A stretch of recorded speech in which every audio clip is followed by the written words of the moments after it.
First thing we're going to talk about, of course, is going to be an introduction to the Apex programming language and what are some of the general things that make it different from other programming languages, being a cloud-based programming language. So let's talk about the tools, things like governors, and different considerations in introducing it. So introduction to Apex. Well, first of all, Apex is a fully object-oriented programming language. So the things that you're used to having available to you, things like encapsulation, inheritance, polymorphism, defining interfaces, all that kind of stuff, and just in general, you know, the concept of defining a class, that class having methods and variables which define its behavior and its properties. All of that stuff is available to you with Apex. It is a on-demand or a cloud computing language. In the case of Java, you can have a local Java runtime environment and you can execute your code on your own system, or for that matter these days, if you're using an Android device, you're running Java on your cell phone. Well, that option does not exist for Apex. Apex only runs on Salesforce servers up there in the cloud, okay? So it is truly an on-demand language that only runs within that context. It is very similar to Java or C# with respect to the syntax. So one of the things I tell folks is that, you know, it's basically, when you compare it to Java or C#, it's 80% the same. But it's the 20% that really gets you in trouble. So the differences are very significant, and that's what we're going to be focusing on this week. So it runs on our multi-tenant environment. It plugs into a lot of our platform features. So like I said, whether you're creating a custom solution, a custom application, or whether you're extending the CRM applications, it gives you the ability to interact with those applications. I already talked about the fact that it runs in the cloud. One of the nice things about Apex is that it has an implicit connection to the database. So we'll be taking a look at code, and you'll notice that we're not going to be worrying about things like, you know, connections to the database. It implicitly has that connection.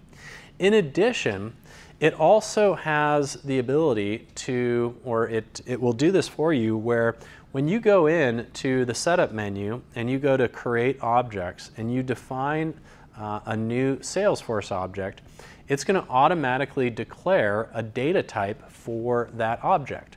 So for instance, when we created the position object, because it was custom, it was called position_C.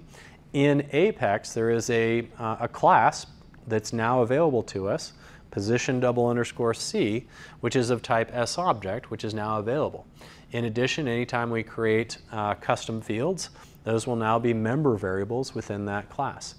So it has a nice binding, a nice connection up to, you know, between the application server and the database layer, taking care of creating those data types for you so that you don't have to worry about it.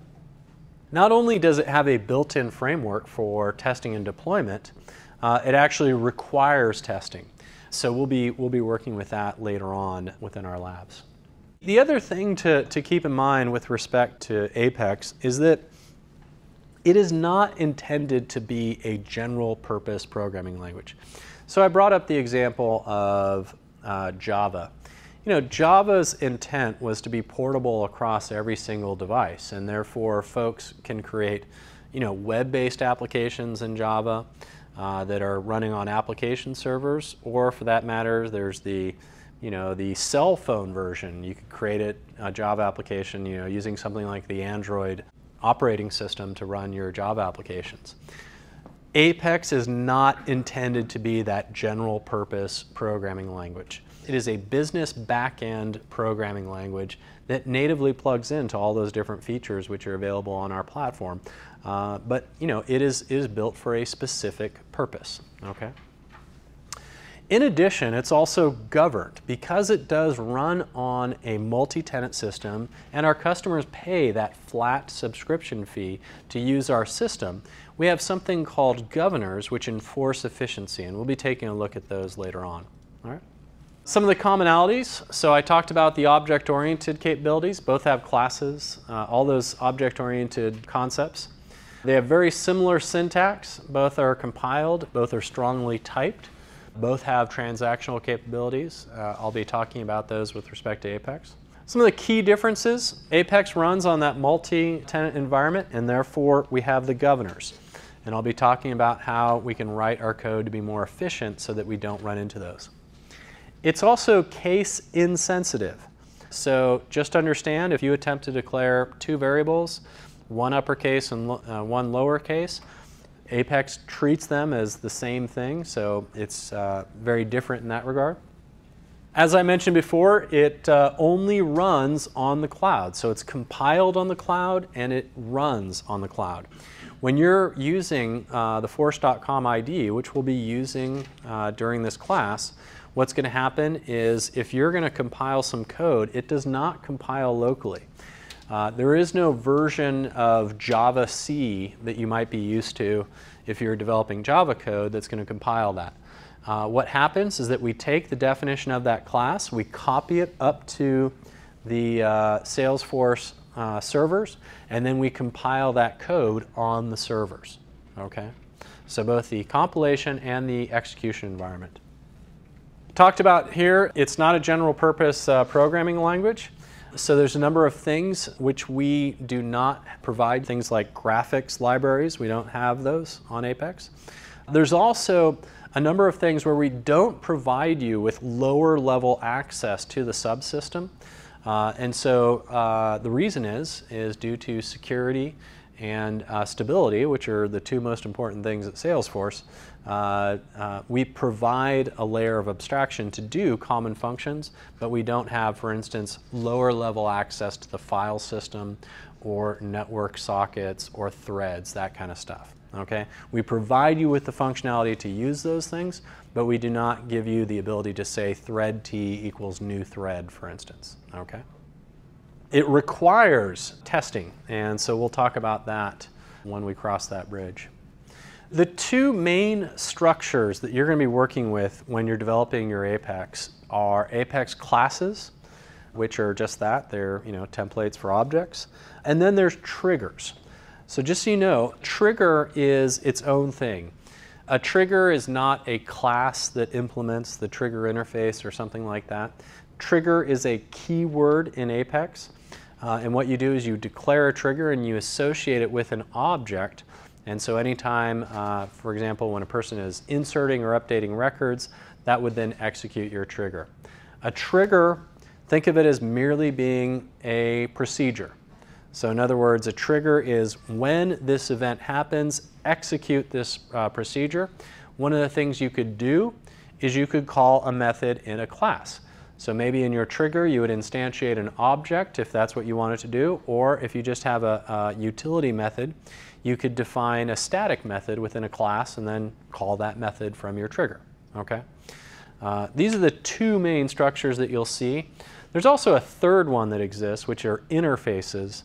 And so you can create a top-level interface and then in your classes go about implementing that interface.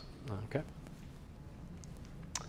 All right, when we think about all the different ways that we can invoke Apex, there's a number of different options which are available to us. Now, first of all, I want to explain this diagram. You'll notice that there's a cloud and then there's sky below the cloud, okay? And the way you can think about this is that the cloud, the white area represents the Salesforce system, and then the blue sky represents things that are external to Salesforce, okay? All right, so let's start on the left-hand side and talk about all the different ways that we can invoke our Apex code, and there's a large number of them. So first of all, you can create a trigger and associate that trigger with an object and define the different events that you want to detect, and then we can execute that trigger upon those events occurring. Now, it doesn't matter whether or not your end users are using the default Salesforce user interface. So they might be doing what we were doing previously with a position record, creating it and saving it. Or for that matter, they might be using an API-based tool. So something like Data Loader, for instance, somebody might be loading in records into Salesforce. That is a DML operation. It then would execute our triggers. For that matter, we might write some Apex, and the Apex might be inserting or updating or deleting records, and once again, that would fire off, conceivably fire off our triggers if they're set to execute. Okay? So that's the number one way that number one entry point into Apex code is via Apex triggers. You can also create Visualforce pages, and Visualforce pages can be bound to either custom controllers or controller extensions. We'll actually be working with those later on this week. But what happens in this case is that you can call a method or a number of different methods in your Apex controllers. Your Apex controllers are just Apex classes, and so we can execute code that way. There's also something called email services, and so if we want, we can set up an email service so that when someone sends an email to a predefined email address, we can execute some code. We can implement an interface in order to execute that code. We can use something called anonymous blocks. Execute anonymous is the ability to run a segment of code, a subset of code, a few lines of code, or a lot of lines of code. Think of it as, if you were in the Java environment, you might want to create a little command line utility. And so what you'd do is you'd implement, public static void main, and that way you have the entry point into your Java code. You could execute it as a command line by calling the Java runtime environment and then your class. Well, how would we do that within Apex if we don't have access to a JVM or anything like that? Well, what we have is something called anonymous blocks, which we'll be using throughout the course of this class. You can just define some inline code, execute 5 lines of code, and then it's just going to execute it and compile it dynamically up on the server. Execute those 5 lines. Maybe you instantiate an instance of a record, you populate field data, and then you insert that record into the database. Think of it almost like the body of a method. You can do that using an anonymous block. So one of the most misleading things about anonymous blocks is that people, they see the anonymous part and they think, oh, am I not logged in? Think of it as anonymous is not applying to the logging in. You always must log into Salesforce to do anything. The anonymous, think of it as an anonymous class. So in something like Java, you can say I have an interface and I want to implement a method in that. I don't want to necessarily declare a class. I can declare it anonymously. I think that's the meaning of the word anonymous there. But in order to execute an anonymous block, you must first, whether you're doing it via web service call, or we can also execute anonymous blocks via the Force.com ID or the developer console, you always must enter in credentials and authenticate yourself before you can do that. Okay. You can do a web service call into Salesforce. The way that we implement custom web services on the Salesforce platform is via Apex. You can create custom SOAP-based web services, or you can create custom RESTful web services. All we do is we define an Apex class, and then we define our web services, and then our external client can call those methods which are published as web services. That's another entry point into our code. And then finally, there's the Apex scheduler. And so the Apex scheduler, you can set up something like a weekly schedule. So let's say every Saturday I want to execute some code, and maybe I'm going to go out and search for duplicates, or I'm going to do some sort of cleanup of my data on a weekly basis. So the scheduler is just that. It's a cron job where you can identify some code to execute on that schedule. So when we reach that point, let's execute the code and do whatever it is that we want on that schedule basis. Okay. Let's take a look at a classic example of implementing Apex. And so here we have a trigger which is going to do some deduplication. So let's say that a user is filling out a lead record. So they're using the Salesforce user interface. They click on that Save button, which is going to write that record to the database. In our case, we've set up an Apex trigger associated with that event. And so we're going to execute that logic within that Apex trigger. What it's going to do is it's going to do probably something like a database query. It's going to take a look at information within that record, do a database query, query for records in the database, and then if it finds a duplicate, maybe it prevents the record from being written to the database, so much like a validation rule. Or perhaps it is going to not find any duplicates and therefore allow the write operation to occur. Okay? So a classic way that we would implement an Apex trigger in order to meet some business requirements. Now, here's some code that would be behind that. So here's our trigger. And so don't worry about understanding the algorithm here. Don't worry about understanding what this code is doing. At this point, I just want to point out some of the syntax and some of the things that you'll see in Apex.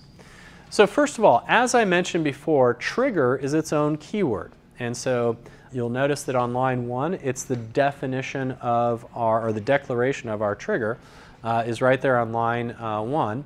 This is a trigger called lead duplicate preventer, is associated with the lead object, and there's a couple of events that this is going to detect that it's going to execute its code associated with.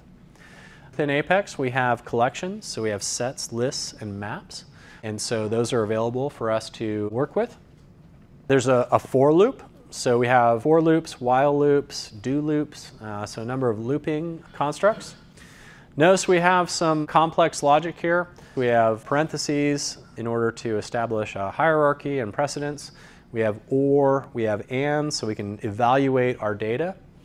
Here we have our if-else statement. So if something is true, let's do this. Else, let's do something else. Down here on line 16, we have a SOQL query. SOQL stands for the Salesforce Object Query Language. This is our version of SQL. So we use this language. It is slightly different. Once again, it is 80% the same, but it is different from SQL in a number of different ways. We'll spend some time talking about this later on. But this is our query language that we use to query our multi-tenant database. Notice that if I want to fetch data from Salesforce like we're doing here, the Salesforce database, I just write the query and execute it inline. You don't need to create a database connection. There's already the data types and the connection to the database to perform that query. Here we have a variable declaration. Apex is strongly typed. It also supports the ability to do things where you have a parent class as the type and then the underlying object as a subclass. So there's that kind of functionality. And then here we have a data operation. We can prevent records from being written to the database. We can write records to the database using DML, which we'll take a look at later. So we have a lot of different capabilities available to us. All right. Apex, I mentioned that it's strongly typed. It also goes off of your metadata definition. So I talked about how if you create a custom object or custom fields, what we do is we generate data types associated with those that you can now use within your code.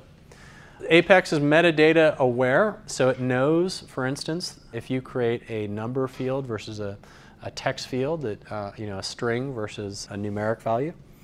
One of the things we can do is we can associate a version with our code, and that way we're using that version of the compiler, and it gives us the ability to maintain that backwards compatibility when we're developing on the platform. The main place that you're going to go for Apex documentation is the Developer's Guide, so the Apex Developer's Guide. You can access the help through Help and Training, or you can go out to developer.force.com. You can access the HTML documentation or download the PDFs. Okay. And then there's a number of other things. available on developer.force.com, including the cookbooks. And the cookbooks are nice because it has recipes, which are samples of what people have done with respect to code.